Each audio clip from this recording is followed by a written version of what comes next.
Sometimes it's tough to appreciate how much elbow grease actually goes into making a mower that truly is built to last. Our dedicated team of designers and engineers have logged thousands of hours in our custom-built testing labs. It's where they push our mowers to the limit to perfect every component that goes onto and into a Rover mower.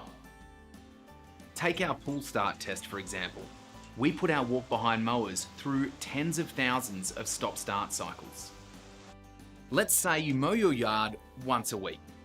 If you do the maths, that works out to decades of reliable starting. Not too bad, hey? And don't forget the wheel tests. We've been running this machine for years. When we fired this thing up, the Sydney Olympics were about to get underway.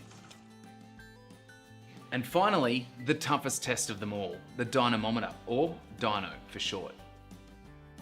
Lawnmowers spend hundreds of hours of testing, many of those hours in perpetual motion. There's a mechanism in the rear to push down on the handle, simulating turns, and there are obstacles on the belt to simulate rough terrain.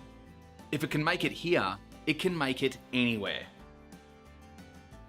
Overkill? Maybe. But that's why we can offer an industry-leading 5+5 warranty. Not that you'll need it. Rover, a gardener's best friend.